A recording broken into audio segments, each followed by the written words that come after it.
তো আসসালামু আলাইকুম সবাইকে। আমি আজকে খুবই এক্সাইটেড যে আমরা 90 প্রফেশনাল এক্সামস এর ক্র্যাশ কোর্সের আজকে ওরিয়েন্টেশন ক্লাস শুরু করতে যাচ্ছি। আজকে হলো আমাদের এএবিবির পার্ট সেকেন্ড পার্টের ক্লাস। তো আজকে ক্লাসে আমরা পড়াশোনা করব না। আমরা আজকে ক্লাসে একটু দেখার চেষ্টা করবো রুলস এন্ড রেগুলেশন গুলো কি কি। আমরা ম্যাথামেটিক্স এর একটু ইতিহাসটা শুনবো, একটু গল্পটা শুনবো ম্যাথামেটিক্স সেন্টারে।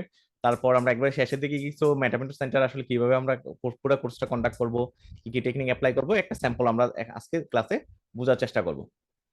তো আশা করি আমরা ক্লাসটা মানে পুরো কোর্সটা খুব সুন্দরভাবে শেষ করতে পারবো। আমাদের যেহেতু পার্ট টু তে অপশনাল সাবজেক্ট একটা ব্যাপার আছে, আমরা হয়তো একই সাথে সবাই শেষ করতে পারবো না, কারণ ম্যান্ডেটরি পাঁচটা সাবজেক্ট আমি ক্লাসে পড়াবো। অপশনাল সাবজেক্ট আমরা নিজেদের মতো করে শেষ করব।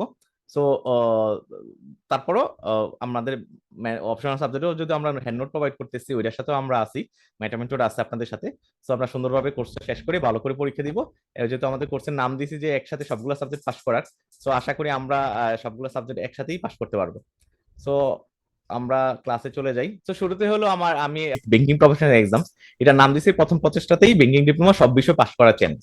সো এটা আমাদের একটা সবার চ্যালেঞ্জ, হ্যাঁ, সবার চ্যালেঞ্জ। এটা যে আমি শুধু মানে দেখতে সুন্দর দেখা যায় বা একটু মার্কেটিং এর জন্য অ্যাপ্লাই করছি ঠিক তা না, কারণ আসলে সত্যিই আমার last 97th banking professional exam হচ্ছে অনেক ক্যান্ডিডেট আছে যে একবারই সবগুলো সাবজেক্ট পাস করছে। আমি জানি না এটা হয়তো ম্যানেজমেন্টের কারণে হইতে পারে, অথবা ওনাদের চেষ্টা অনেক বেশি ছিল যার কারণে পাস করছে।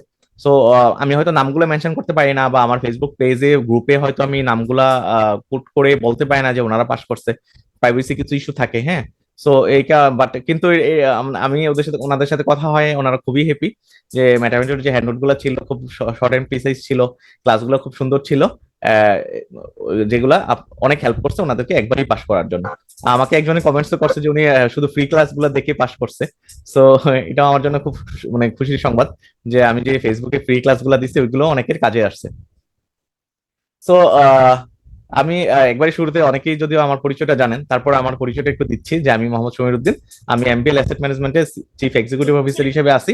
তো আমার এই অল্প বয়সে আসলে এই চিফ এক্সিকিউটিভ অফিসার হওয়ার পিছনে আমার একটা বড় কাজ করছিল সিএফএ চার্টার্ড। আমি 17 সালে সিএফএ চার্টার্ড হই। সো এটা ক্যাপিটাল মার্কেটে যেহেতু ডিগ্রি, সো এটা আমাকে অনেক হেল্প করছে। আমি এক্সিম ব্যাংকে বেসিক্যালি ব্যাংকারই ছিলাম আপনাদের মতো, এখানে যারা ক্লাস করতেছেন সবাই ব্যাংকার। তো আমি ব্যাংকারই ছিলাম আপনাদের মতো, জেনারেল ব্যাংকিং এ ছিলাম। আমি এক্সিম ব্যাংকে ব্রাঞ্চ ব্যাংকিং এ 2 বছর ছিলাম, আর হেড অফিসে 4 বছর ছিলাম। তখন আসলে আমি ব্যাংকিং ডিপ্লোমাটা কমপ্লিট করি, সাথে সাথে আবার ইসলামী ব্যাংকিং ডিপ্লোমাটা কমপ্লিট করি, যেহেতু আমি শরিয়া ব্যাংকে ছিলাম আমার বিবিএমবি ঢাকা ইউনিভার্সিটি থেকে। আর ম্যাথামেটিক্স আসলে আমার ভালো লাগা থেকে লাগার একটা জায়গা, এটার আমি ফাউন্ডার, এবং এটার সাথে আমি সরাসরি আসি টিল নাও। তো আমি ম্যাথামেটিক্সের গল্প যদি বলতে যাই, আমি তো আমার নিজের গল্প বললাম এতক্ষণ।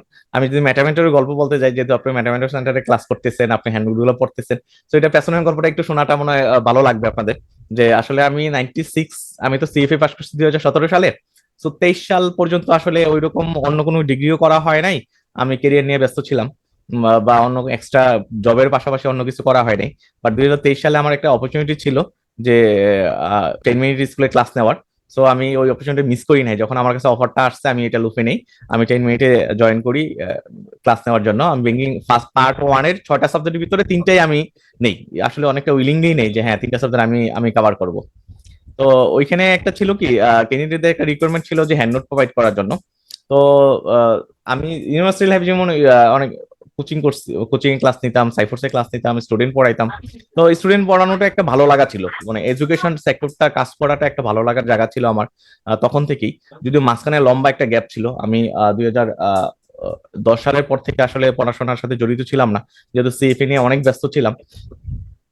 সো যখন ওই 10 মিনিটে সবাই নোট চায়, তখন আমি নোট নোট করা শুরু করি, যদিও আমাদের ক্লাসের 10 মিনিট একটা স্ট্যান্ডার্ড মেনটেন করে। সো ওইখানে প্রেজেন্টেশন গুলো রেডি করা, প্রিপারেশন নিয়ে ক্লাস করার পরে নোট তৈরি করার সময়টা খুবই টাফ ছিল, যার জন্য আমাকে রাত জাগা লাগতো, 2টা 3টা পর্যন্ত নোট লিখতাম বসে বসে। তো 10 মিনিটে আমি 4টা নোট প্রোভাইড করি, 4টা থেকে অনেক ভালো রেসপন্স ছিল, মানে অনেক অনেক কোশ্চেন কমন ছিল। তো ফিডব্যাকটা, স্টুডেন্টের ফিডব্যাকটা ভালো ছিল, সবকিছু কমন করছে, সবাই পরীক্ষা পাস করছে। তো ওই যে যেটা বলতেছিলাম, রাত জেগে যে কাজ করার নেশাটা, ওইটা না 10 মিনিটের সাথে কন্টাক্ট শেষ হওয়ার পরেও রয়ে যায়। আমি 4টা সাবজেক্ট তো দিছিলাম তখন, তারপরে 2টা সাবজেক্ট করি, তারপরে এবিবির 6টা সাবজেক্টেরই হ্যান্ড নোট রেডি করি, 6টার পর আরেকটা অ্যাড করি, 7টা রেডি করি। সো এইগুলো করতে গিয়ে আমার 6 মাস 7 মাস লাগছে, এবং আমার রাত 2টা 3টা পর্যন্ত আমি কাজ করছি। তো আমার আমার এই যে কারিকুলাম গুলা, টপিক গুলা, হ্যান্ড নোট লেখা একটা ভালো লাগার জায়গা ছিল। সো যখন 97th ব্যাংকিং প্রফেশনাল এক্সামের রুটিনটা দেয়, তখন আমার সবগুলো নোট লেখা শেষ। 10 মিনিটের সাথে আমার কন্টাক্টও নতুন করে হয় নাই। তখন আসলে চিন্তা করলাম তাহলে তো আমার যেহেতু নোট লেখা শেষ, আমি তো নিজেই একটা কোচিং সেন্টার দাঁড়া করাইতে পারি। তখন ওই ধারণা থেকে আসলে সত্যি কথা যে মেটামেন্টরের যাত্রাটা শুরু আর কি। যেহেতু আমার অলরেডি আমার বড় একটা অ্যাসেট হয়ে গেছিল যে আমার নোটগুলো সবগুলো আমার রেডি ছিল। সো আলহামদুলিল্লাহ 97টা খুব ইজি ছিল না। 97 বেকিং প্রফেশনাল এক্সাম কোচিং করানোটা, নোটগুলা ডিস্ট্রিবিউট করাটা খুব ইজি ছিল না। এখানে অনেকগুলা প্রতিবন্ধকতা ছিল। আমাকে ওয়েবসাইট ওয়েবসাইট রেডি করা লাগছে, ফেসবুক পেজ গ্রুপ রেডি করে ক্লাস নেওয়া খুব খুব টাফ ছিল আর কি। প্রচুর স্লাইড তৈরি করা লাগছে। তো আলহামদুলিল্লাহ ওইটার রেসপন্স খুবই ভালো ছিল। 97 এখানে যারা স্টুডেন্ট আছেন ওরা জানেন যে 97 ব্যাংকিং প্রফেশনাল এক্সামসে অনেকেই একবারই সবগুলো সাবজেক্ট পাস করছেন। তো 98 তো আমি খুব রেডি। মানে আমার তো অলরেডি আমি অনেক এক্সপিরিয়েন্স, অনেক বেশি এক্সপিরিয়েন্স না, যেহেতু আমি 10 মিনিটে ক্লাস নিছি, 97 ক্লাস নিছি, নোট আমি সবগুলো আমি নিজেই রেডি করছি। সো অনেকটা বলতে পারেন যে মানে সেট সেট প্লেয়ার আর কি, যে খুব নড়বড়ে হবে না, ভালো একটা আউটকাম আসবে। তো এই ছিল আমার ম্যাথমেটিক্সের গল্প। আমরা একটু অন্য দিকে চলে যাই, যে আমার হ্যান্ড নোট গুলার ব্যাপারে একটু বলি, যেহেতু আজকে ফার্স্ট ক্লাস, প্রতি ক্লাসে এগুলো বলা হবে না। তো আমার হ্যান্ড নোট গুলা আমি কভার করার চেষ্টা করছি যে আমার আইবিবির সিলেবাসটা। আপনারা সবাই জানেন যে আইবিবির সিলেবাসটা হলো স্ট্যান্ডার্ড। আইবিবির সিলেবাস আইবিবির সিলেবাস লেটেস্ট যে সিলেবাস, ওইখান থেকে আসলে আমার কোশ্চেন গুলো আসে। হুম। সো এর বাইরে কোশ্চেন আসার চান্স খুব কম। ওরা হয়তো রিসেন্ট কিছু টপিকস নিয়ে ওরা হয়তো কোশ্চেন দেয়, বাট আইবিবির সিলেবাস থেকে কিন্তু কোশ্চেন হয়। সো আমি চেষ্টা করছি যে আইবিবির সিলেবাসটা কভার করার জন্য আমার হ্যান্ড নোটে। তারপর আইবিবির টেক্সট বই, আপনি বিশ্বাস করবেন না যে আমি অনেকের কাছে শুনছি যে শুধু আইবিবি টেক্সট বই পড়েই পাস করছে, এবং এটা হলো একটা ফান্ডামেন্টাল আর কি। আইবিবি টেক্সট বই থেকে কোশ্চেন হয়, এটা অস্বীকার করার কোনো কারণ নাই। যারা কোশ্চেন করে আইবিবি টেক্সট বই থেকে কোশ্চেন করে, যার কারণে আমি আইবিবি টেক্সট বইটা পুরোটা কভার করছি। আইবিবির চ্যাপ্টার এন্ডের কোশ্চেন, মানে টেক্সট বই চ্যাপ্টার এন্ডের কোশ্চেন গুলো আমি আমার নোটে কভার করা হয়েছে। একটা জিনিস চিন্তা করেন, মানে লজিক্যালি চিন্তা করেন যে আইবিবি যেহেতু নিজেই বইটা দিচ্ছে, চ্যাপ্টার এন্ডের কোশ্চেন গুলো থেকে তো কোশ্চেন আসা খুবই লজিক্যাল। ঠিক আছে। আরেকটা যে প্রিভিয়াস এর কোশ্চেন, আপনি যে কোনো পাবলিক পরীক্ষা বা প্রাইভেট পরীক্ষা আপনি দেখবেন, এসএসসি হোক এইচএসসি হোক, আপনার সেলিমের ক্ষেত্রে হোক, এটা একটা রোল অফ থাম, মানে এটা রোল অফ থাম যে প্রিভিয়াস এর কোশ্চেন থেকে কোশ্চেন রিপিটেশন হয়। হ্যাঁ, পুরোটা আসে না, বাট 40 থেকে 70% কোশ্চেন প্রিভিয়াস এর কোশ্চেন থেকে হয়। তো আমার নোটে আমি সবগুলা কোশ্চেন কভার করছি। তো এই যে আমি আমার আইবিবির বইয়ের কোশ্চেন, তারপর আইবিবির সিলেবাস, প্রিভিয়াস এর question, chapter end question, so এর বাইরে না কোশ্চেন আসার কোনো চান্স নাই আসলে। এর বাইরে কোশ্চেন কোথেকে দিবে? আমি যে একটা টু দা পয়েন্টের সবকিছু কভার করছি। তো আপনি কনফিডেন্ট থাকতে পারেন যে আমার এই নোট থেকে সব কোশ্চেন আসবে। আপনারা যারা অলরেডি নোটটা দেখছেন বা 97ও দেখে থাকবেন, সো এখান থেকে আসবে, এর বাইরে আসার খুব চান্স কম। খুব রিসেন্ট কিছু টপিক্স নিয়ে হয়তো কোশ্চেন হইতে পারে, বাট বড় ধরনের কোনো এদিক সেদিক হবে না যে আমার নোট থেকে আসবে না। সো কোয়ালিটি নিয়ে যদি বলি, আমি অবশ্যই কনফিডেন্ট যে আমার যেহেতু আমার 97-এ আমার সব কোশ্চেন কমন ছিল, প্রায় 90%-এর উপরেই কমন ছিল, এবারও আসবে। আমি এখানে একটা জিনিস অ্যাড করবো যে আমার 97-তে আমি তো 13টা বই লিখছিলাম, 13টার ভিতরে 3টা সাবজেক্টে খুব বেশি কমন পড়ে নাই, মানে খুব বেশি বলতে 80% উপরে কমন পড়ছে, বাকিগুলো 95% উপরে কমন পড়ছে। সো ওই 3টা সাবজেক্ট নিয়ে আমি অনেক কাজ করছি, অনেক কাজ করছি। সো আপনি অনেক কাজ করছি, আমি বোঝার চেষ্টা করছি কেন 20% কোশ্চেন কমন পড়ে নাই। ওখানে ম্যাথ ছিল, ম্যাথ গুলো কভার করার চেষ্টা করছি। সো আমরা আমরা আমরা কিন্তু বসেছিলাম না, মানে 97-এর পরীক্ষার পরে বসেছিলাম না। আমরা এই 98 থেকে আপনাদের সামনে যে নোটটা দিচ্ছি, এটা কিন্তু আমরা হুট করে দিয়ে দিই নাই, সাথে সাথে দিয়ে দিই নাই। আমরা কিন্তু অনেক 2 মাস কাজ করছি এটার উপরে, যে আরো কিভাবে ডেভেলপ করা যায়। কিন্তু আবার ওইটা মনে করেন না যে কাজ করতে গিয়ে অনেক বেশি কোশ্চেন ঢুকাই ফেলছি, আপনাদের মাথা বাড়ি করে ফেলছি, বা অনেক অনেক অনেক অনেক বোঝা বাড়ি করে ফেলছি, যে জিনিসটা ওইটা না। আমরা খুব কনসাইজ হইতে প্রিসাইজ হইতেই অ্যাড করছি, খুব বেশি আননেসেসারি জিনিস অ্যাড করি নাই।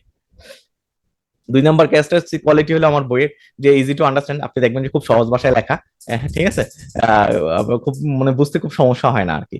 মনে রাখাটা সহজ, পয়েন্ট আকারে দেওয়া আছে, খুব গুছানো একটা লেখা, শর্ট এন্ড ব্রিফ। আমি খুব বেশি বড় করি নাই, বুঝছেন। আমি অনেক এক্সামিনের সাথে কথা বলছি, ওরাও চায় না যে খুব বেশি বড় করতে। আরেকটা জিনিস একটু চিন্তা করে দেখেন, আপনি পরীক্ষায় 20 নম্বরের কোশ্চেনে কিন্তু 4টা কোশ্চেন থাকেই। তো 4টা কোশ্চেনের অন এভারেজ কিন্তু প্রতিটা কোশ্চেনে 5 নাম্বার করে। সো 5 নাম্বার করে 5 নাম্বার কোশ্চেনে অ্যান্সার দেওয়ার জন্য 1 থেকে 1.5 পেজের বেশি লেখাটা খুব দরকার হয় না। সো 1 থেকে 1.5 পেজ লেখার জন্য আসলে খুব বেশি আমার নোটটাকে যদি আমি অনেক বড় করে ফেলি, আপনার কিন্তু এটা কমপ্লিকেটেড হয়ে যায়, আপনার জন্য খুব মানে বাড়ি হয়ে যায়। তো এই কারণে আমি চেষ্টা করছি শর্ট এন্ড ব্রিফ রাখার জন্য।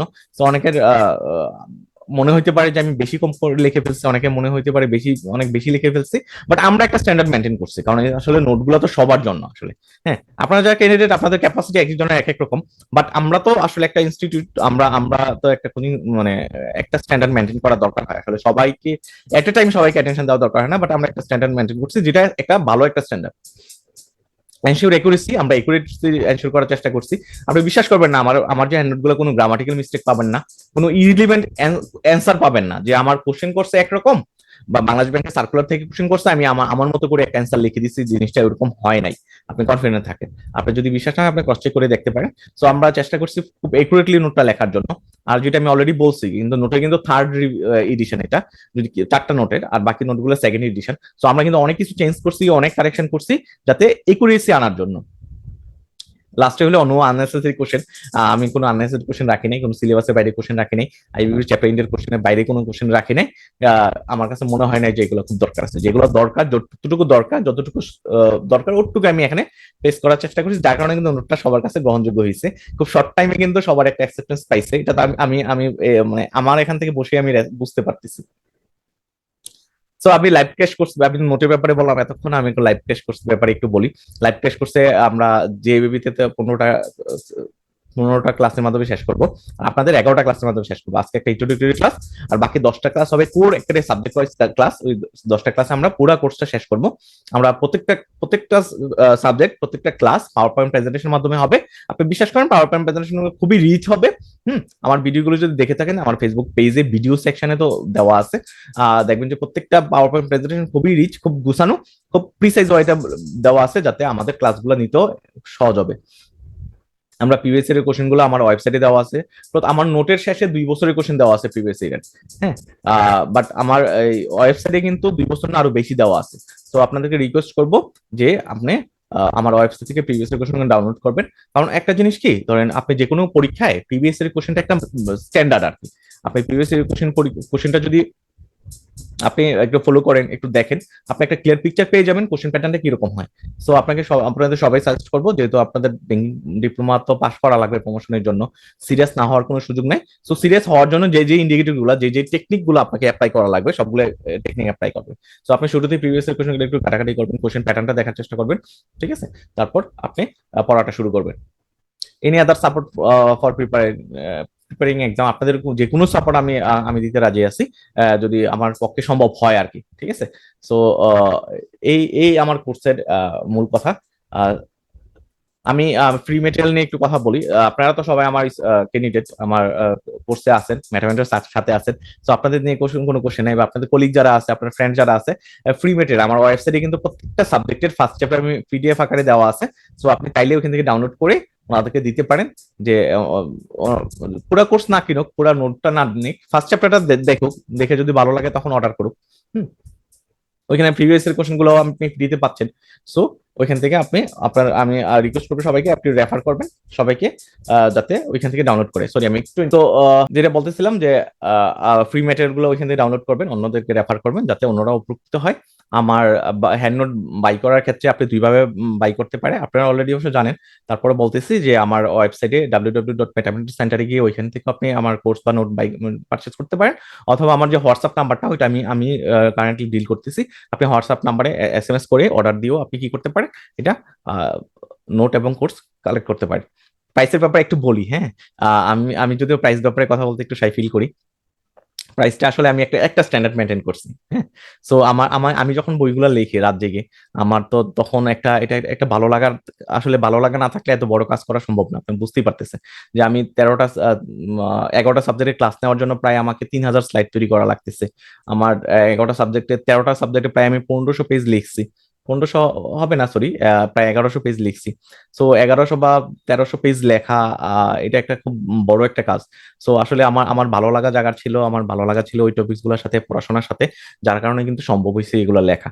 সো এই যে ভালো লাগার মূল একটা আমার ভিতরে একটা জিনিস কাজ করছে কি, কারণ আমি যে রাত জেগে পরিশ্রম করতেছি, মানে আমার আমার কিন্তু পিঠ ব্যথা আর কি, আমার একটাই সাইড এফেক্ট হয়েছে, অন্যদিকে সমস্যা হয় নাই। আমি পার্সোনাল লাইফে, আমার ফ্যামিলি লাইফে কিন্তু আমি অনেক সময় দিছি। মানে এমন না যে আমি উদাসীন, যে আমার ফ্যামিলির রেসপন্স রেসপন্সিবিলিটি পালন করতেছি না, আমি বাজার করি, ফ্যামিলি অন্যান্য রেসপন্সিবিলিটি পালন করি, তার সাথে সাথে ম্যাথমেন্টরের সাথে কাজ করি, হয়তো রাত জেগে কাজ করি। তো একটা সমস্যা হয়েছে আমার ব্যাক পেন আর কি, প্রচন্ড ব্যাক পেন, যার কারণে আমার থেরাপি দেওয়া দরকার হয়। সো যেটা বলতেছিলাম যে এই যে ভালো লাগা থেকে কাজ করা, সো এই কাজ করার পেছনে আমার একটাই মোটিভেশন কাজ করছিল যে আমি যে পরিশ্রম করতেছি, রাত জেগে পরিশ্রম করতেছি, আমার পরিশ্রম দ্বারা যদি দুজন মানুষের লাইফ কষ্ট মানে ইয়া হয়, সহজ হয়, ওইটাই আমার সবচেয়ে পাওয়া আর কি। আমার ভিতরে সবসময় এটা কাজ করতো। ধর আমি 13টা বই লিখছি, আমার বই লিখে যদি কারো সহজ হয়, যে প্রিপারেশনটা, সে প্রপার সোর্স পাচ্ছে না পড়াশোনা করার জন্য। সো আমি তো একসময় জানতাম না, আমি যখন নোট লিখি তখন তো জানতাম না যে আমি ম্যাথামেটিক এস্টাবলিশ করবো, ম্যাথামেটিক্সে সবাই আসবে। সো আমি জানতাম না, আমি লিখছি ভালো লাগা থেকে, যে আমার বন্ধু আছে যারা, আমার এক্সিম ব্যাংকে আমি ছিলাম, আমার কলিগ যারা আছে ওদেরকে দিব, ওদের তো মিনিমাম তো আমি 100 জনের উপকার করতে পারবো, আমার আশেপাশে যারা আছে, ওই মোটিভ থেকে লেখা। তারপরে প্রাইসিং এ একটা ব্যাপার থাকে, সত্যি কথা, প্রাইসিং না থাকলে হয় কি, ধরেন আমার তো ফিউচারে আরো কাজ করার ইচ্ছা আছে, তো আমি যদি প্রাইসিং এর ইস্যুটা না থাকে, তাহলে ওই মোটিভেশনটা পাবো না, মানে আসলে মানিটারির সাথে একটা মোটিভেশন জড়িত। যার কারণে আমি একটা স্ট্যান্ডার্ড মেনটেন করছি, যে আমার সবগুলা সাবজেক্ট যারা করবে 4,000 টাকা নোট এবং ক্লাস, আর পার সাবজেক্ট একটা সাবজেক্ট করলে 1,000 টাকা, আর নোটের প্রাইস তো অন এন এভারেজ 250 টাকা, সাথে ইনক্লুড কুরিয়ার চার্জ আছে। সো এটা এটা সবাই কনসিডার করবেন, কারো কাছে খুব বেশি মনে হতে পারে, কারো কাছে কম মনে হতে পারে। সো এটা আমি ক্লিয়ার করলাম। কপিরাইটের ইস্যুটা বলি, আমার নোটগুলো কপিরাইট করা আছে বাংলাদেশ গভর্নমেন্ট কপিরাইট অফিসে। সো আপনারা কেউ করবেন না জানি, কেউ আপনি আমার নোটগুলো শেয়ার করবেন না, ফটোকপি করবেন না, এটা আমি জানি, তারপর আমি আপনাদেরকে একটু একটু মনে করে দিচ্ছি, যে আমার ক্লাসের যে লেকচারগুলো ভিডিও আকারে তো আপনার কাছে থাকবে, আমার নোটগুলো আপনাদের কাছে আছে। সো বা আপনার আশেপাশে মানুষের কাছে আছে, প্লিজ রিকোয়েস্ট করবো যাতে কপি না করেন, আসলে অনেক কষ্টের ফল তো। সো কপি করলে হয় কি, এটা আসলে ওই একটু কষ্ট লাগে, যে ফটোকপি করতেছে আমার নোট। সো ফটোকপি না করে আমার কাছে অর্ডার দিলে তো আমি কুরিয়ার করে দিচ্ছি। সো এটা করবেন না, আপনাদের কাছে রিকোয়েস্ট। সো আমরা একটু রেগুলেশন চলে যাচ্ছি, আমরা অনেক গল্প শুনলাম, ম্যাটাভেনার সেন্টারের গল্প শুনলাম, আমার লাইফের গল্প শুনলেন। সো আমরা আমরা রেগুলেশনে চলে যাচ্ছি। আমি রেগুলেশন শুরু করার আগে একটা কথা বলবো, ধরেন আপনি যে এবিবি পাস করে আসছেন, এবিবি পরীক্ষায় বসবেন বা পাশও করে ফেলবেন, অনেক সময় দেখা গেছে রেগুলেশন গুলো আমরা জানি না, না জানার কারণে আমরা ফেসবুকে পোস্ট করি, অন্যদেরকে জিজ্ঞাসা করি, যার কারণে আজকের প্রেজেন্টেশনে আমি রেগুলেশন গুলো নিয়ে আসছি। একটা ক্লিয়ার একটা আইডিয়া থাকা দরকার আছে যে আইবিবি কি বলতেছে। হুম। সো ব্যাংকিং প্রফেশনাল এক্সাম আমরা সবাই জানি, ইনস্টিটিউট ব্যাংকার্স বাংলাদেশ এটা প্রোভাইড করে থাকে, দুইটা পার্টে প্রোভাইড করে থাকে, জেএবিবি পার্ট 1 এবং এবিবি পার্ট 2। আমার এই পরীক্ষায় অ্যাটেন্ড করার জন্য এলিজিবিলিটি ক্রাইটেরিয়া গুলো কি কি, আমার ব্যাংকার হওয়া লাগবে, আমার নন ব্যাংক ফাইন্যান্সিয়াল ইনস্টিটিউশন যারা আছে ওদেরকেও এটা দেওয়া লাগে, ইভেন আইসিবি তে যারা আছে ওদেরকেও কিন্তু এই পরীক্ষাটা দেওয়া দরকার হয়, কৃষি ব্যাংকে যারা আছে। সো ওদেরকে ওরাই পারে এটা পরীক্ষা দিতে, যারা ম্যানুফ্যাকচারিং কোম্পানিতে আছে বা অন্য অন্য সেক্টরে আছে স্টুডেন্ট, ওদের জন্য এই ডিগ্রিটা না। ঠিক আছে, যেহেতু এইচআর থ্রুতে যাওয়া লাগে, এটা আমরা সবাই জানি। সো 2 নম্বরে হলো আপনি এবিবি জেবিবি পাস করা ছাড়া আপনি এবিবি পরীক্ষায় বসতে পারবেন না, এবং এট এ টাইম আপনি জেবিবি এবিবি তে বসতে পারবেন না। এটা 2 tyre exam, part 1 জেবিবি, part 2 ABB, এটা আমরা সবাই জানি। পার্ট 1 আপনি বেসিক জিনিসগুলো শেখানো হয়, পার্ট 2 তে আপনি অ্যাডভান্স লেভেলের নলেজ গুলো দেওয়ার চেষ্টা করে। সো কোশ্চেন প্যাটার্ন কিরকম হবে, এটা একটা ক্রুশিয়াল কোশ্চেন, বুঝছেন? আপনি দেখবেন আইবিবি কিন্তু প্রতিনিয়ত ডিসক্লোজ করতেছে ওদের কোশ্চেন প্যাটার্ন চেঞ্জ করবে, ওরা ট্রেডিশনাল বুকিশ কোশ্চেন করবে না, ওদের কোশ্চেন প্যাটার্ন গুলো চেঞ্জ করবে, এবং এটাও বলে ওরা যে তারা এট এ টাইমে চেঞ্জ করবে না, ওরা গ্রাজুয়ালি চেঞ্জ করবে। সো আপনি যদি আজ থেকে 5 বছর আগের কোশ্চেন দেখেন এবং এখনের কোশ্চেন দেখেন, দেখবেন একটা চেঞ্জ কিন্তু আছে, কোশ্চেনের ভিতরে একটু চেঞ্জ আসছে, একটু স্ট্যান্ডার্ড হয়েছে। হ্যাঁ, ওরা ওরা বলতেছে কেস বেস কোশ্চেন দিবে, এমসিকিউ দিবে, কিন্তু আপনি আশা করতে পারেন 98 থেকে বড় ধরনের চেঞ্জ আনবে না কোশ্চেন প্যাটার্নে, আনলে হয়তো ওরা ডিসক্লোজ করতো। সো আপনি আশা করতে পারেন আগের মতোই কোশ্চেন হবে, বাট কিছু স্ট্যান্ডার্ড করতেছে, একটু ডিফারেন্ট করতেছে, একটু একটু একটু ইয়া করতেছে। আরেকটা যেটা আপনি বলে রাখি, আপনি ম্যাথামেটিক্স সাথে আছেন, আপনি অনেক কিছু শিখবেন। সো আপনাকে যেভাবে কোশ্চেন করুক না কেন, আপনি পারবেন, এটা কনফিডেন্ট থাকেন। এক্সাম ল্যাঙ্গুয়েজ নিয়ে কোশ্চেন আছে, আমি বাংলায় লিখবো না ইংলিশ লিখবো, মার্কেটে একটা কমন একটা প্রচলিত কি, যে ইংলিশে লিখলে মনে হয় নাম্বার বেশি পাওয়া যায়, কিন্তু আপনাকে আমি কনফিডেন্ট নিয়ে বলতেছি যে এখানে আইবিবি কোথাও কোনো কিছু কোথাও বলা নাই যে আপনি ইংলিশে লিখলে বেশি নাম্বার পাবেন, বাংলা লিখলে কম পাবেন। ইভেন আমি অনেকের সাথে কথা বলছি যারা খাতা দেখে, আমি যেহেতু ঢাকা ইউনিভার্সিটি ফাইন্যান্সে ছিলাম, আমার আমার ফ্রেন্ড আছে বাংলাদেশ ব্যাংকে। সো আমি কথা বলছি, কিন্তু ওরাও 100 খাতার ভিতরে 60টা খাতা বা 70টা খাতা দেখে যে বাংলায় লেখছে, এবং আপনার আশেপাশেও দেখবেন যে অনেকে বাংলা লিখেও পাশ করতেছে। সো এটা একটা ভুল ধারণা যে বাংলা লেখলে পাশ করবে না, এটা এটা আমিও বিশ্বাস করি না। কারণ আপনি যদি বাংলায় পারদর্শী হন অবশ্যই বাংলায় লিখবেন, আপনি যদি ইংলিশে পারদর্শী হন অবশ্যই ইংলিশে লিখবেন, আপনার যদি দুইটার পারদর্শিতা সমান সমান থাকে অবশ্যই আপনি ইংলিশে লিখবেন। কিন্তু আপনি ইংলিশে আপনার ধরেন আপনি ইংলিশে লিখতে গিয়ে কমফোর্ট ফিল করেন না, আপনি ইংলিশে লিখতে গিয়ে একটা স্ট্যান্ডার্ড মেনটেন করতে পারবেন না, আমরা যে স্ট্যান্ডার্ডটা আপনাকে দিয়ে দিব যে আপনি 5 নাম্বারের কোশ্চেন লিখতে 1.5 পেজ লেখা লাগবে। তো আপনার যদি প্রচুর গ্রামাটিক্যাল মিস্টেক থাকে, সেন্টেন্স মেকিং এর সমস্যা থাকে, আমি মনে করবো বাংলা লেখা বেটার। কিন্তু তার মানে আপনি ক্লাসগুলো আমার বাংলা ইংলিশে করেন, সমস্যা নেই, আমি তো বাংলায় কথা বলতেছি। আপনি আমার নোটগুলো ইংলিশে পড়েন। আমার নোট যদি বাংলা ভার্সনটা আমরা টার্গেট নিচ্ছি মার্চের শেষের দিকে দিব, but I am not sure এখনো পারবো কিনা, আল্লাহ জানে। সো আপনি ক্লাসগুলো করেন, যারা এখানে জয়েন করছে সবাই ক্লাস করেন, ইংলিশে করেন, আপনি কনসেপ্টটা ইংলিশে নেন, বাট পরীক্ষাতে আপনি যদি মনে করেন যে আপনি বাংলা লেখলে ভালো পারবেন, সো বাংলায় দিবেন। সো পরীক্ষার এক্সামের ডিউরেশন কত? আপনি 3 ঘন্টা পরীক্ষা দিবেন। শুধু ম্যানেজমেন্ট অ্যাকাউন্টিং এর ক্ষেত্রে আপনি 3 ঘন্টার জায়গায় আপনি কি করতে হবে, আপনি 3.5 ঘন্টা পরীক্ষা দিতে পারবেন। সো আমরা সবাই একটু মাইক্রোফোনটা অফ রাখবো। আপনি ইমপ্রুভমেন্টের কোশ্চেন আছে কিনা, এটা আমাকে অনেকেই পরীক্ষার পরে বলে যে ভাই আমি ভালো পরীক্ষা দিছি বাট আমি ফেল করছি, আমি ইমপ্রুভমেন্ট দিতে পারবো কিনা, বা আমি খাতা সরি খাতা স্ক্রুটিনাইজ করতে পারবেন, এটা অবশ্য পরে আসতেছে। সো ইমপ্রুভমেন্টের ব্যাংকিং ডিপ্লোমা ইমপ্রুভমেন্টের কোনো অপশন নাই, আপনি ফেল করলে আবার আপনার ওই পরীক্ষায় আবার বসতে হবে। পাস মার্ক 45, আগে এটা 50 ছিল, সো এটা আপনার জন্য অনেক ইজি করে দিচ্ছে যে 45 আপনি পাস করতে পারবেন। ক্যালকুলেটর নিয়ে একটা কমন কোশ্চেন থাকে, আমি কি সাইন্টিফিক ক্যালকুলেটর ইউজ করতে পারবো কিনা, কারণ পার্ট 2 তে কিন্তু 3টা সাবজেক্টে মানে বেশ কয়েকটা সাবজেক্টে ম্যাথ আছে। সো আপনি আপনি ক্যালকুলেটর ইউজ করতে পারবেন কিনা, এটা একটা কমন কোশ্চেন।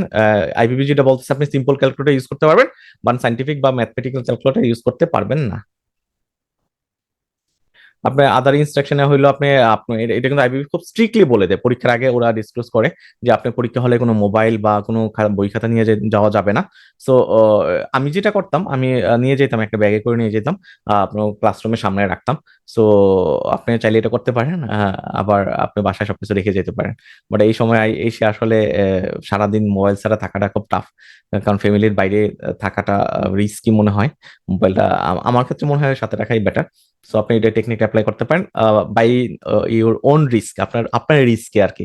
ধর আপনি ব্যাগ নিয়ে গেলেন, মোবাইল ব্যাগটা সামনে রাখলেন, পরে হারাই গেল, ওইটা তখন আবার আমাকে দোষারোপ করেন না। সো তারপরে পয়েন্ট হলো রিড ইনস্ট্রাকশন। আপনি পরীক্ষাতে অবশ্যই ওরা যেটা বলে দেয় যে পরীক্ষার যে কোশ্চেন পেপারে যে ইনস্ট্রাকশন গুলো সুন্দরভাবে পড়তে হবে। ক্যান্সেলেশন অফ এক্সামিনেশন রেজাল্ট, এটা খুবই ইম্পর্টেন্ট একটা জিনিস। আইবিবি কিন্তু ওরা বলতেছে যে আপনি যদি কোনো আনফেয়ার মিনস ফলো করেন, আপনি যদি টিচারের সাথে ঝগড়া করেন, ইনডিসিপ্লিন হন, আপনাকে কিন্তু পরীক্ষা বাতিল করার রাইট ওরা রাখে। এটা কিন্তু করছিল 96 ব্যাংকিং প্রফেশনাল এক্সামে কিন্তু অনেকের পরীক্ষা বাতিল করে দিচ্ছে। ইভেন আমি জানি যে অনেকের প্রমোশন বাতিল হয়েছে, অনেকের চাকরি চলে গেছে, ওইরকম ঘটনাও ঘটছে। সো আপনারা তো ম্যাথামেটিক্যাল ক্যান্ডিডেট, সো আপনারা ওইদিকে অবশ্যই যাবেন না। আপনারা সবাই মানে খুব ভালো একটা প্রিপারেশন নিয়ে পরীক্ষায় যাবেন। তারপরে এই জিনিসটা মাথায় রাখতে হবে।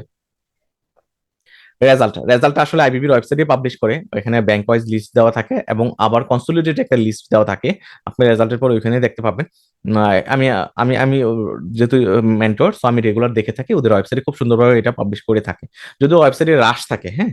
সো আমি আছি, আপনাদেরকে আমি হয়তো হেল্প করতে পারবো, এটা আমি ডাউনলোড করে ফেলি। সো আপনারা নেক্সট রেজাল্টের পরে এটা ওদের এখান থেকে পাবেন, অথবা না পাইলে আমি হয়তো আমার আমার ফেসবুক পেজে শেয়ার দিব, এবারও আমি দিয়েছিলাম। রিভ্যালুয়েশন অফ অ্যান্সার স্ক্রিপ্ট, এটা একটা মেজর ইম্পর্টেন্ট কোশ্চেন। আমি ভালো পরীক্ষা দিয়েছি, ফেল করছি, আমি কি আমার অ্যান্সার স্ক্রিপ্টটা রিভ্যালুয়েট করতে পারবো কিনা? আইবিবি স্পষ্ট বলে দিছে অ্যান্সার রিভ্যালুয়েশন করার সুযোগ নেই। আপনি খুব ভালো একটা অ্যান্সার লেখছেন, বাট ওইটা 5 থেকে আপনি 2 দিছে আপনাকে, আপনি ডিজার্ভ করেন 4, বাট ওরা 2 দিছে। সো আপনি রিভ্যালুয়েট করার সুযোগ নাই। আপনি যেটা করতে পারেন স্ক্রুটিনাইজ করতে পারেন, হ্যাঁ, স্ক্রুটিনি করতে পারে ওরা, যে আপনার নাম্বার যোগ করা গুলা ঠিক আছে কিনা, টেবুলেশন ঠিক আছে কিনা, ওইগুলা ওরা হয়তো স্ক্রুটিনি করতে পারে, বাট ইভালুয়েট করার সুযোগ নাই। সো এই কারণে কিন্তু আপনি দেখবেন যারা রিভ্যালুয়েট করার জন্য অ্যাপ্লাই করে এবং ফি পে করে, ওরা কিন্তু কেউ ভালো রেজাল্ট আসে না, কারণ আসলে ওরা তো রিএভালুয়েট করার সুযোগটা আগেই বন্ধ করে দিছে। তারপর আপনার যদি অনেক সময় মনের ক্ষোভ থেকে আপনারা মানে স্ক্রুটিনি করার জন্য অ্যাপ্লাই করতে পারেন আইবিবির কাছে। রং টেবুলেশন, আইবিবি যদি কোনো ভুল করে থাকে তাহলে ওরা এটা কারেকশন করার রাইট রাখে। সার্টিফিকেশন, এটা একটা 2 টায়ার সার্টিফিকেশন। আপনি জেএবির জন্য এটা আমার কাছে একটু অবাক লাগছে, আমার কিন্তু আমি যে ব্যাংকিং ডিপ্লোমা পাস করছি, ইসলামী ব্যাংকিং ডিপ্লোমা পাস করছি, আমার কাছে 4টা সার্টিফিকেট, 2টা ডিগ্রির জন্য 4টা সার্টিফিকেট, পার্ট 1 এর জন্য একটা সার্টিফিকেট, পার্ট 2 এর জন্য একটা সার্টিফিকেট। অন্যান্য সার্টিফিকেট ডিগ্রিগুলোতে, প্রফেশনাল ডিগ্রিগুলোতে একটাই সার্টিফিকেট দেয়, একটা ডিগ্রির জন্য একটা সার্টিফিকেট। বাট এখানে হলো 2টা সার্টিফিকেট দেয়, জেএবির জন্য একটা সার্টিফিকেট, এবির জন্য একটা সার্টিফিকেট। হ্যাঁ। সো সো আমরা এখন একটু সিলেবাসে চলে যাব, যদিও সবাই সিলেবাসটা জানেন। আপনার ম্যান্ডেটরি সাবজেক্ট 5টা: risk management, credit operation, trade finance, information communication technology management, treasury management. এখানে আমি একটু ডিটেল সাবজেক্টগুলো নিয়ে একটু কথা বলি, যেহেতু আজকে আমরা পড়াশোনার ভিতরে যাবো না, তারপরে একটু আইডিয়া নেওয়ার চেষ্টা করি যে আমরা কি পড়তে যাচ্ছি। আমরা রিস্ক ম্যানেজমেন্ট বইটা আসলে খুব বোরিং, আমি যখন নোটটা লিখি, আমি যখন ক্লাসের জন্য প্রিপারেশন নেই, আমার কাছে সত্যি মনে হয়েছে যে একটা বোরিং সাবজেক্ট। বাট বিশ্বাস করেন, আমি পড়াইতে পড়াইতে একটা কিছু টেকনিক অ্যাপ্লাই, মানে কিছু টেকনিক রিভিল করতে পারছি সাকসেসফুলি, যে যে টেকনিক গুলো যদি আপনি মনে রাখেন, যে পয়েন্টগুলো যদি আপনি ফোকাস করেন, যে কি পয়েন্টগুলো যদি মনে রাখেন, তাহলে রিস্ক ম্যানেজমেন্ট বইটা আপনার জন্য সহজ হয়ে যাবে। খুবই সহজ হয়ে যাবে। আমাকে একজন রিভিউ দিছে যে ভাই আপনার রিস্ক ম্যানেজমেন্ট ক্লাসগুলো আমি ফেসবুকে দেখছি, ফেসবুকে দেখে আমার কাছে অবাক লাগছে যে আপনি রিস্ক ম্যানেজমেন্ট সাবজেক্টটাকে এত সুন্দরভাবে প্রেজেন্ট করা যায়, এটা আমার আসলে কল্পনার বাইরে ছিল। সো আপনারা আশা করি এই বেনিফিটটা পাবেন আমাদের ক্লাসের মাধ্যমে। এটা পুরোটাই থিওরিটিক্যাল। ক্রেডিট অপারেশন ম্যানেজমেন্টের মাধ্যমে বেসিক্যালি এটা হলো ব্যাংকের ক্রেডিট ডিপার্টমেন্টের কাজ, অথবা যে সরিয়া ব্যাংক হলে এটা ইনভেস্টমেন্ট ডিপার্টমেন্টের যে কাজগুলা, ওই রুলস রেগুলেশন সার্কুলার ওইগুলা কভার করে, এবং এখানে ওই রিলেটেড অনেক কিছু পাবেন। তো যারা ক্রেডিটে কাজ করেন ওদের জন্য সহজ হবে এই জিনিসটা, এই সাবজেক্টটা। অন্যদের জন্য খুব সহজ হবে, কারণ আমরা এগুলো পড়ে আসছি, হয়তো কোথাও না কোথাও পড়ে আসছি। আমরা যদি কমার্স ব্যাকগ্রাউন্ডের হই তাহলে তো পড়ে আসছি, বা অন্য ব্যাকগ্রাউন্ডের হইলেও আমরা এগুলো জানি আসলে, ঠিক আছে। আমরা তো নিজেরা লোন নেই, আমরা যেহেতু ব্যাংকার, আমাদের ক্রেডিট কার্ড আছে, এটা আছে, ওইটা আছে, সো লোনের সাথে সবাই আমরা জড়িত। সো ওই জিনিসগুলো আমরা টাচিং এ আসি। সো এটা আমরা খুব সুন্দরভাবে শেষ করবো। 3 নম্বর trade finance and foreign exchange, যারা ফরেন এক্সচেঞ্জে কাজ করেন, এটা অনেকেই অনেক অনেক কিছু আপনারা হয়তো আপনার সার্কুলার যেহেতু প্রতিনিয়ত পড়তেছেন, ওদের জন্য একটু সহজ হবে। বাট অন্যদের জন্য এটা আমরা খুব সুন্দরভাবে প্রেজেন্ট করছি আমাদের হ্যান্ড নোটে এবং ক্লাসে। এটা আমরা খুব সুন্দরভাবে শেষ করবো। আইসিটি একটা ডিফারেন্ট একটা সাবজেক্ট, হ্যাঁ। আইসিটিটা একটা একটা লেন্দি, অনেক অনেক বড় একটা বই। পার্ট 2 এর ভিতরে এই বইটা অনেক বড়, মনে হয় 120 পেজের। সো এই আইসিটি বইটাকে আমি আমি সবচেয়ে বেশি ভালো লেগেছে আমার কাছে মনে হয়, যতগুলো বই তার ভিতরে আইসিটি একটা বই, যেটা আমি আমি স্যাটিসফাই, অনেক বেশি স্যাটিসফাই আর কি। সবগুলো লিখে স্যাটিসফাই, বাট এটা একটু বেশি স্যাটিসফাই যে আমি খুব সুন্দরভাবে লিখতে পারছি। কারণ এখানে না টু দা পয়েন্টে লেখার সুযোগ আছে, হ্যাঁ। মোবাইল ব্যাংকের সুবিধা কয়টা, মোবাইল ব্যাংকিং কি, মানে খুব খুব প্রিসাইজলি লেখা যায় আর কি, ঠিক আছে। সো আইসিটিতে আমরা অনেক কিছু কভার করছি, অনেক কোশ্চেন কভার করছি, বিশ্বাস করবেন না যে আইবিবির যে বইটা, টেক্সট বইটা, ওইটার চ্যাপ্টার ইন্ডে প্রচুর কোশ্চেন, প্রত্যেকটা চ্যাপ্টারে 30টা 35টা 20টা কোশ্চেন করে দেওয়া। সো আমি সব কভার করছি, সব কভারছি, খুব সুন্দরভাবে কভার করছি, খুব প্রিসাইসলি কভার করছি। আমাদের ক্লাসের মাধ্যমে আমরা এটা খুব সুন্দরভাবে শেষ করবো। লাস্ট হলো ট্রেজারি ম্যানেজমেন্ট। বিশ্বাস করবেন না, আমি এবার আমি যত বই সেল করছি, আমি নাম্বারটা বলতেছি না, বাট একটা আমরা খুব খুব প্রেশারই ছিলাম লাস্ট কয়েকদিন, মানে হ্যান্ড নোট নিয়ে। সো ট্রেজারি ম্যানেজমেন্টের প্রচুর অর্ডার। তো সো আমি বুঝতে পারতেছি শুধু ট্রেজারি ম্যানেজমেন্টের অর্ডার মানে হইলো অনেকের ট্রেজারি ম্যানেজমেন্ট হয়তো সমস্যা হয়েছে, ফেল করছে। সো এটা আমার একটু খারাপও লাগছে, কারণ ট্রেজারি ম্যানেজমেন্ট কিন্তু সুন্দর ইন্টারেস্টিং একটা সাবজেক্ট। সো এখানে অনেক কিছু জানার আছে, অনেক কিছু আমার পার্সোনাল লাইফেও খুব কাজে লাগে। এটার সাথে আবার আমার আমার কেন জড়িত, আমার ইন্টারেস্টটা কেন ট্রেজারি ম্যানেজমেন্টে বেশি, যে আমি যেহেতু সিএফএ চার্টার, আমি ইনভেস্টমেন্ট ব্যাংকিং আছি, ফান্ড ম্যানেজ করি। সো সো ফান্ড ম্যানেজমেন্টের সাথে কিন্তু ট্রেজারি ম্যানেজমেন্টের একটা রিলেশন আছে। সো এই সাবজেক্টটা আমরা খুব সুন্দরভাবে শেষ করব। এটাতে যেটা বলতেছিলাম যে অনেক অনেক অনেক অনেক অর্ডার, তার মানে অনেকেই ফেল করে। বাট আশা করি আপনারা যারা এখানে ক্লাসে আছেন, এখন আমার সাথে 22 জন আছেন, 22 জনই জয়েন করবেন, থাকবেন, এবং এই সাবজেক্টটা আমরা খুব সুন্দরভাবে শেষ করবো ইনশাল্লাহ। আমরা ফেল করবো না, ইনশাল্লাহ ইনশাল্লাহ। সো এখানে আমি একটা, এই পরের স্লাইডে যাওয়ার আগে আমি একটা জিনিস বলে দিই আপনাদেরকে, যেহেতু এখানে পার্টিসিপেন্টের সংখ্যাটা বেশি। এই 22 জন কিন্তু আমার হোয়াটসঅ্যাপ গ্রুপে নাই। সো আপনাদেরকে রিকোয়েস্ট করবো যে আপনারা একটু আমাকে একটু মেসেজ দিবেন যে হ্যাঁ আমি হোয়াটসঅ্যাপ গ্রুপে জয়েন করতে চাই। আর পেমেন্ট ইস্যুটা বলবো, আপনাদের যখন সুবিধা হয় তখন আপনারা পে করবেন, সমস্যা নেই। বাট আপনারা একটু রিকোয়েস্ট করবেন যে হোয়াটসঅ্যাপ গ্রুপে জয়েন করতে চাই, তাহলে আমি হোয়াটসঅ্যাপ গ্রুপে নিয়ে নিব, এবং আপনাদেরকে সাথে আমরা হোয়াটসঅ্যাপ গ্রুপে সবকিছু কমিউনিকেট করব। আর এবং সাবজেক্ট ওয়াইজ যে গুগল ড্রাইভে যে আমরা ভিডিওগুলো রাখবো, প্রেজেন্টেশন গুলো রাখবো, যার যে সাবজেক্ট, ওই সাবজেক্টে আমরা ওই গুগল ড্রাইভটা শেয়ার করে দিব সেপারেটলি। সো আপনার মেসেজটা হলো যে আপনারা যারা এখনো হোয়াটসঅ্যাপ গ্রুপে জয়েন করে নাই, বা আমি অ্যাড করি নাই, সো আপনারা আমাকে হোয়াটসঅ্যাপে অবশ্যই নক দিবেন, যাতে আমি হোয়াটসঅ্যাপ গ্রুপে অ্যাড করে নিই, যে আপনি কন্টিনিউ করতে চান, ঠিক আছে। এই আজকের ক্লাসটা সবার জন্য ফ্রি, হ্যাঁ। যদি ফেসবুক থেকে আমি জানি যে অনেকে জয়েন করবে না, তারপরে সবার জন্য ফ্রি। দুই কয়েকজন আছেন যে আমার আমার হোয়াটসঅ্যাপ গ্রুপে নাই। সো অপশনাল সাবজেক্ট নিয়ে আমি একটু কথা বলি। অপশনাল সাবজেক্ট আসলে অনেকগুলো, এটা আমার জন্য একটা ডিফিকাল্ট কাজ। আমি কিন্তু এবার 2টা সাবজেক্টের অপশনাল নোট প্রোভাইড করতেছি, একটা হলো এগ্রিকালচার এন্ড মাইক্রো ফাইন্যান্স, আর একটা হলো মার্কেটিং। সো আমি আমি ফাইন্যান্সিয়াল ক্রাইম বইটা খুব ছোট, বুঝছেন, ফাইন্যান্সিয়াল ক্রাইম এন্ড কমপ্লায়েন্স বইটা খুবই ছোট। সো আমি ওই বইটার অর্ধেক লিখছি, কারণ ওইখানে প্রচুর সার্কুলার আছে, মানি লন্ডারিং ইস্যু আছে, লজ এর ব্যাপার আছে। সো আমি আসলে চাইলেও তো একটা খারাপ কোয়ালিটির বই আপনাদের দিতে পারি না। সো আমি ওই ওই কভার করতে গিয়ে আমার খুব খুব টাইম নষ্ট হচ্ছিল, যার কারণে আমি মনে করছি যদি আমি ওই ফাইন্যান্সিয়াল ক্রাইমটা কমপ্লিট করি, তাহলে হয়তো আমি ক্লাসটা, আপনাদের যে ক্লাস নিচ্ছে আমি এটা নিতে পারবো না। হয়তো আমি বাংলায় নোট রেডি করতেছি, ওইটা করতে পারবো না, বা বড় বড় কাজগুলো করতে পারবো না, যার কারণে এটা অফ রাখছি। সো আপাতত আমাদের দুইটা আমাদের কাছে আছে, মার্কেটিং আছে, এগ্রিকালচার আছে, দুইটা আপনারা অর্ডার করবেন, নিবেন। আর বাকি ফাইন্যান্সিয়াল ক্রাইম, সাস্টেনেবল ফাইন্যান্স, বা সরি ফাইন্যান্সিয়াল ক্রাইম, শরিয়া বেসড ব্যাংকিং, এই দুইটা সাবজেক্টের নোট আমি রেডি করব, আমার মাথায় আছে। হয়তো পরীক্ষার আগে আমি এটা দিব, পরীক্ষার আগে সপ্তাহে হয়তো দিব, এখন পারতেছি না, খুব খুব রিসেন্ট সময় হবে না, এটা মনে হচ্ছে আর কি। সো এই ছিল আমাদের রুলস এন্ড রেগুলেশন সিলেবাসের কথাবার্তা। আমরা ক্লাসের আজকে একবারে শেষ পর্যায়ে চলে আসছি। আমরা আসলে পুরো ক্লাসটা নেক্সট উইক থেকে শুরু করবো, আমি অলরেডি বলছি। সো আমরা ক্লাস শেষ করার আগে একটু মেটামেন্টর কেন এত সাকসেস, আমরা আমাদের ফিডব্যাক কেন এত ভালো দেখেন। মানে আজকে এই যে আমি আজকে বসে আছি মাত্র, এটা সেকেন্ড ইয়ার। হ্যাঁ, মেটামেন্টর সেন্টারের সেকেন্ড ইয়ারে এসে আমাদের এত সাড়া, এত রেসপন্স। সো এটার পিছনের গল্পটা মানে আহ, ইয়াটা কি মানে সিক্রেটটা কি আমি একটু শেয়ার করবো। হ্যাঁ, সো আমরা কিছু টেকনিক অ্যাপ্লাই করি, যাতে অলরেডি বলছিলাম যে শুরুতে ক্লাসে আমরা কিছু টেকনিক অ্যাপ্লাই করি, যে যে টেকনিক গুলো আসলে আপনাদেরকে সহজ করে দেয় প্রিপারেশনে। হ্যাঁ, সো এর ভিতরে একটা আমরা একটা আজকে কিছু একটা দেখবো আর কি, কিছু টেকনিক দেখবো। সো টেকনিক্সটা কি, tricks to answer question. Answer কোশ্চেনের ক্ষেত্রে আপনার টেকনিকটা কি, অথবা আপনি যখন এই প্রিপারেশন নিবেন, আপনি কোনো একটা টপিক্স পড়বেন, সাবজেক্ট পড়বেন, পড়ার ক্ষেত্রে আপনাকে আমি একটা টেকনিক শিখে দিচ্ছি। টেকনিকটা কি, আপনি যখন ডেফিনিশন পড়বেন, প্রচুর ডেফিনিশন কিন্তু পরীক্ষা আসে, তাই না? এটা ডেফিনেশন আকারে আসতে পারে, শর্ট নোট আকারে আসতে পারে। হ্যাঁ, বা কোনো আপনাকে কনসেপ্ট ক্লিয়ার করার জন্য বলতে পারে, ডিফারেন্ট ভাবে কোশ্চেন করতে পারে, কিন্তু সব মূল কথা কিন্তু ডেফিনেশন। আপনি ডেফিনেশন যদি জানেন, ডেফিনেশন থেকে কিন্তু অনেক কিছু অ্যান্সার করা যায়। সো ডেফিনেশন শেখার ক্ষেত্রে বা ডেফিনেশনের অ্যান্সার করার ক্ষেত্রে আপনি তিনটা মানে জিনিসগুলো মনে রাখেন। আপনি শুরুতে কি করলেন, ডেফিনেশন শিখলেন। হ্যাঁ, যে এটা হলো এটা। চেকের সংজ্ঞা আসলো, আপনি চেকের সংজ্ঞা লিখলেন বা চেকের সংজ্ঞা পড়লেন। সংজ্ঞার ভিতরে কিন্তু আপনার শর্টকাটে অনেক কিছু বলা থাকে। সো সংজ্ঞার ভিতরে কিন্তু সবকিছু উঠে আসে। সংজ্ঞার ভিতরে আপনার ক্যারেক্টারিস্টিক্স বলা হয়, ওইটার ফিচার গুলো বলা হয়, সুবিধা অসুবিধা বলা হয়।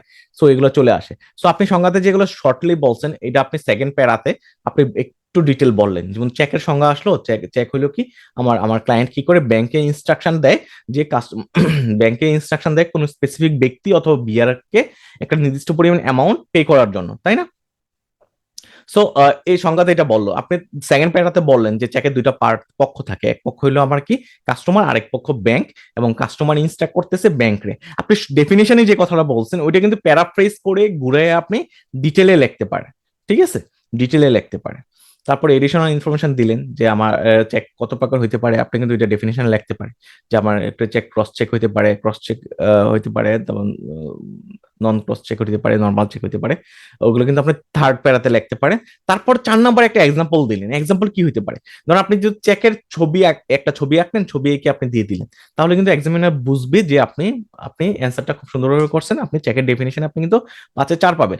আমি এখানে আরেকটা জিনিস অ্যাড করি, যে আপনি ব্যাংকিং ডিপ্লোমা পরীক্ষায় বা যে কোনো পরীক্ষায় ভালো করার জন্য যে খুব বেশি মানে সবসময় যে খুব মানে খুব খুব খুব বুকিশ হওয়া লাগবে, বইয়ের কথাটাই সুন্দরভাবে উপস্থাপন করা লাগবে, নট নেসেসারি। এটা একটা প্রফেশনাল ডিগ্রি। এখানে আপনি যতটুকু জানেন, আপনার মেধা যতটুকু আছে, আপনি যতটুকু জানেন, কাজ করতে গিয়ে যতটুকু শিখছেন, ওইটাকে যদি আপনি সুন্দরভাবে প্রেজেন্ট করতে পারেন, জাস্ট রিলিভেন্ট রেখে প্রেজেন্ট করতে পারেন, তাহলে কিন্তু নাম্বার পাবে। আপনার তো মনে আছে তাই না, নাম একটা চেকের ছবি কিরকম, আপনি একটু কল্পনায় একটু একটা চেকের ছবি নিয়ে আসবেন। আপনি চেকের ছবি এঁকে আপনি ওইখানে যতটুকু মনে আছে, ধরেন চেকের ব্যাংকের নাম থাকে, ব্রাঞ্চের নাম থাকে, অ্যাকাউন্ট নাম্বার থাকে, পে টু থাকে, অ্যামাউন্টের যে একটা গড় থাকে। সো এইভাবে যদি আপনি ব্রেনে রিভিল করে যদি এগুলো লিখে দেন, তাহলে কিন্তু আপনার নাম্বার চলে আসবে। তো এরকম অনেক কোশ্চেন আছে, আপনি জানেন। হ্যাঁ, আপনি প্রত্যেকটা কোশ্চেনে আপনি এক্সাম্পল দিবেনই। এটা আমরা যে কোনো কোশ্চেনে হোক, আপনার এক্সাম্পল দিবেনই। একটা সুন্দর করে গুছায় একটা এক্সাম্পল দিবেন, দেখবেন যে আপনার পেজটাও পূরণ হয়ে গেল। আপনার যে 5 নম্বরের জন্য 1.5 পেজ বা 1 পেজ লেখার কথা, ওইটাও পারপাস সার্ভ হয়ে গেল, এবং আপনার নাম্বারটা কিন্তু বেশি আসবে। আরেকটা জিনিস দেখেন, আপনি জানতেন ডেফিনেশন। সো এই আজকের যে টেকনিকটা আপনি শিখাইলাম, এই টেকনিকের কারণে কিন্তু আপনি শুধু জানতেন 2 লাইন, 2 লাইনকে কিন্তু আপনি টেনে লম্বা করতে পারতেছেন। টেনে লম্বা করতে পারতেছেন। সো এই জিনিসটা আমরা অ্যাপ্লাই করবো, এই জিনিসটা আমরা ডিফারেন্সও অ্যাপ্লাই করবো। আপনি যখন প্রচুর ডিফারেন্স আসে, তাই না? আপনি 6টা সাবজেক্ট কিন্তু প্রচুর ডিফারেন্স পাবেন। সো ডিফারেন্স যখন আসবে, আপনি শুরুতে লেখেন না একটা ডেফিনেশন, আপনার চেকের ডেফিনেশন এবং বিল অফ এক্সচেঞ্জের ডেফিনেশন, ডেফিনেশনটা একটা ডিফারেন্স হয়ে গেল। তারপর আপনি চেকের পক্ষগুলা এবং বিল অফ এক্সচেঞ্জের পক্ষগুলা লেখলেন, আরেকটা ডিফারেন্স হয়ে গেল। হ্যাঁ, সো এইভাবে কিন্তু এই যে ডেফিনেশনে যা আপনি লেখছেন, ওইখান থেকে কিন্তু 3টা ডিফারেন্স আপনি বের করে ফেলতে পারতেছেন। হ্যাঁ, সো তারপরে আপনি লাস্টে একটা এক্সাম্পল দিলেন, জিনিসটা আরো সহজ হয়ে গেল না? আপনি প্রথমে ডেফিনেশন লেখলেন, তারপরে হলো নিচে হলো এক্সাম্পল দিলেন, দুইটা তো অলরেডি অটোমেটিক হয়ে গেল। আপনি যদি শুধু জানেন জিনিসটা কি, তাহলে কিন্তু আপনি দুইটা লিখতে পারতেছেন। তার মাঝখানে আপনি ডেফিনেশন দেখে তার তার যে মেন পয়েন্ট গুলো দিয়ে আপনি আরো 3টা লিখে ফেলেন, 5টা হয়ে গেল। সো 5টা ডিফারেন্স লেখলে কিন্তু আপনি 5-এ 4 পাবেন। দিতে বাধ্য থাকবে, 4 দিবে না কেন, দিবে। পরীক্ষায় নাম্বার দেন, এটা ভুল কথা। আপনি যদি স্ট্রাকচার হয়তো লিখতে পারেন, নাম্বার অবশ্যই পাবেন। আরেকটা অবাক করা জিনিস দেখবেন, আমার যে 6টা হ্যান্ড নোট বা যতটা হ্যান্ড নোট, 13টা হ্যান্ড নোটের ভিতরে আমি যত ডিফারেন্স লিখছি, 5টা করে লিখছি। হ্যাঁ, একটা স্ট্যান্ডার্ড মেনটেন করার চেষ্টা করছি, প্রত্যেকটা ডিফারেন্সে আমি ডেফিনেশন রাখছি, এক্সাম্পল রাখছি। সো এটা কাছে আমার কাছে অ্যামাজিং মনে হয়, আপনার কাছে অবশ্যই অ্যামাজিং মনে হবে, যে আমার বইটা পুরো স্ট্রাকচার্ড একটা ফরম্যাট, যে স্ট্রাকচারের বাইরে আপনার যাওয়া লাগবে না।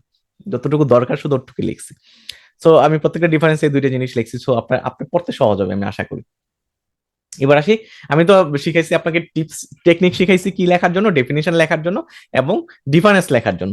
এবার আসি যে কোনো কোশ্চেন, তার বাইরে তো অনেক কোশ্চেন হয় তাই না, অ্যাডভান্টেজ ডিসঅ্যাডভান্টেজ আসতে পারে, কোনো একটা লজিক্যাল কোশ্চেন আসতে পারে, এটাকে তুমি সাপোর্ট করো কিনা, কেন করো।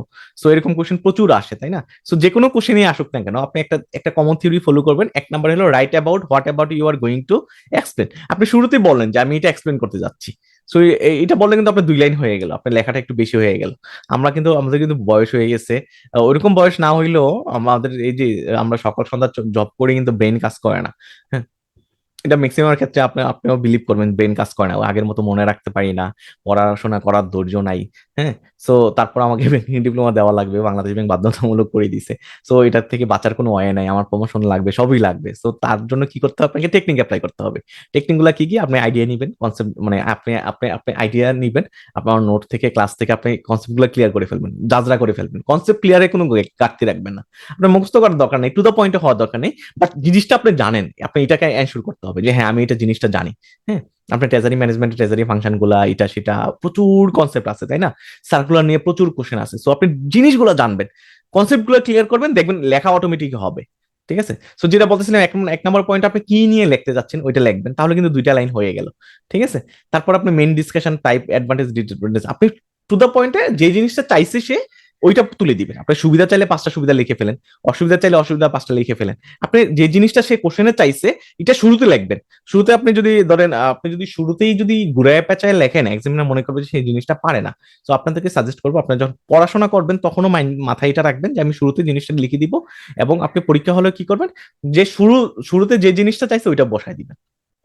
কারণ কোনো এক্সামিনার পুরো খাতা আসলে লাইন টু লাইন পড়ে না, এটা সম্ভবও না, কোনো পরীক্ষাই সম্ভব না। সো ওরা শুরুতে দেখে যে যে জিনিসটা চাইছে ওইটা লেখছে কিনা, সো শুরুতে এটা বসাই দিবেন। আরেকটা আপনি টেকনিক অ্যাপ্লাই শিখাই দিই, আমিও যখন ব্যাংকিং ডিপ্লোমা দিচ্ছি আমার কাছে মনে হয়েছে ওখানে মার্কিং কালার পেন ইউজ করা কেমন অড দেখায়। আমি ব্যাংকে চাকরি করি, এখন এসে এই বয়সে এসে আমি ধরেন বাচ্চাদের মতো মার্কিং করতেছি, কালার সরি হাইলাইট করতেছি।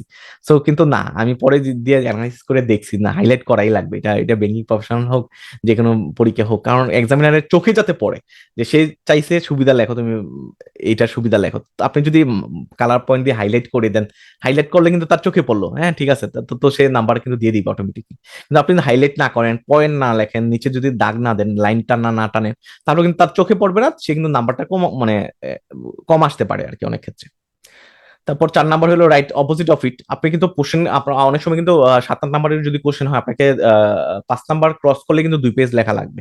হ্যাঁ, সো 5 নাম্বার বা 4 নাম্বার ক্রস করলে 2 পেজ লেখা লাগবে, ওইটা লিখতে গিয়ে আপনি ধরেন আপনার মাথায় আসতেছে না ওই জিনিসটা ব্যাপারে, আপনি কিন্তু উল্টাটাও লিখতে পারেন। আপনাকে বললো সুবিধা, আপনি সুবিধা আপনার মাথায় বেশি 3টার বেশি আসতেছে না, আপনি বললেন যে হ্যাঁ এই সুবিধার পাশাপাশি আমার এই জিনিসটার অসুবিধাগুলোও এই হয়, তাহলে কিন্তু আপনার লেখাটা একটু বড় হয়ে গেল।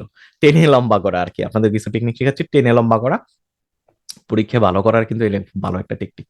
তারপর 5 নাম্বার সামারাইজ অ্যাবাভ ডিসকাশন। আপনি কিন্তু সহজেই আমি যেটা বলছি, যে যদি এক্সামিনার লাইন টু লাইন পড়ে না, আপনি শেষের দিকে কি লিখছেন সে পড়েও দেখবে না। তো আপনি এতক্ষণ যে আলোচনা করছেন ফার্স্ট পেজে, আপনার সেকেন্ড পেজে লেখার মাথায় কিছু আসতেছে না, আপনি ফার্স্ট পেজে যে আলোচনা করছেন এগুলো প্যারাফ্রাইজ করে সামারাইজ করেন, আপনি ইন্ট্রোডাকশনে যে জিনিসটা লিখছেন এটাই আপনি সামারাইজ করে কনক্লুশনে দেন, তাহলে কিন্তু আপনার পেজ ভর্তি হয়ে গেল, আপনার নাম্বারটা বেশি চলে আসবে।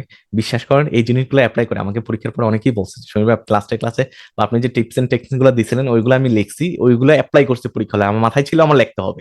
সো এই কারণে আমি সবগুলো সাবজেক্ট একবারে পাস করছি। সো আশা করি আপনারা এই জিনিসগুলো অ্যাপ্লাই করবেন, পরীক্ষায় লিখতে হবে, বসে থাকার কোনো সুযোগ নাই। ওই 3 ঘন্টা প্রপারলি ইউজ করাও কিন্তু বিশাল একটা ব্যাপার।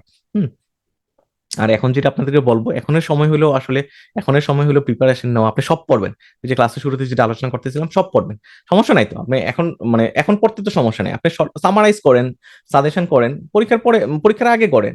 একবার শুরু থেকে যদি আপনি করেন তাহলে হয়তো আপনার জানার পরিধিটা কমে যাবে, আপনি রিস্কে পড়ে যাবেন। রাইট কনক্লুশন, আপনি অবশ্যই প্রত্যেকটা কোশ্চেনে কনক্লুশন লিখবেন, প্রত্যেকটা কোশ্চেনে কনক্লুশন লিখবেন। কনক্লুশনে কি লিখবেন, আপনি ভূমিকাতে যা লেখছেন ওইটাই কনক্লুশনে লিখবেন। তো আজকে ক্লাস আমরা একবার শেষ পর্যায়ে চলে আসছি। মাঝখানে কোনো ইন্টারাকশন ছিল না, কোশ্চেন ছিল না, আপনাদের বোরিং লাগতে পারে। সো আমরা আপনারা আপনি আমি ক্লাসের শেষে আমি রিকোয়েস্ট করবো যে আপনারা ম্যাথামেটিক্সের সাথে জয়েন করেন। এটা আপনি দুইভাবে জয়েন করতে পারেন, আমাদের সাথে থাকতে পারেন, আপনি লাইভ ক্র্যাশ কোর্সে জয়েন করতে পারেন এবং আমার হ্যান্ড নোট কিনতে পারেন। সো যারা এটা ফেসবুকে দেখতেছেন বা ইউটিউবে দেখতেছেন সবাইকে রিকোয়েস্ট করবো বা সবাইকে ইনভাইট করবো, আপনি আমার আমার ফ্রি ম্যাটেরিয়াল গুলো শুরুতে দেখেন। আমাকে একটা কথা আছে, buyer aware, sorry, so buyer aware, আপনি বায়ার যেহেতু আপনি আগে অ্যাওয়ার হন, আমার ব্যাপারে জানেন, ফ্রি মেটেরিয়াল গুলো দেখেন, যদি আপনার ভালো লাগে অবশ্যই জয়েন করে। আশা করি আপনাদের ভালো হবে, ভালো লাগবে এবং সবগুলো সাবজেক্ট একসাথেই পাশ করতে পারবেন। সো সবগুলো সাবজেক্ট একসাথে পাশ করা মানে যে আমি সবগুলা মানে ফার্স্ট অ্যাটেম্পটে আমি যেটা বলছি যে মানে চ্যালেঞ্জ, যে চ্যালেঞ্জটা হলো একবারে আমরা সব সাবজেক্ট পাশ করবো। সব সাবজেক্ট মানে যে 6টা সাবজেক্ট হইতে হইব নট নেসেসারি, যে দুইটা পরীক্ষায় বসবেন যাতে দুইটাই পাশ করেন, ওইটা মিন করে আর কি। হ্যাঁ, যে দুইটা পরীক্ষা দিবে দুইটাই যাতে পাশ করে। সো এখন আমরা কোশ্চেন অ্যান্সারে চলে যাব। সো সবাই ভালো থাকবেন।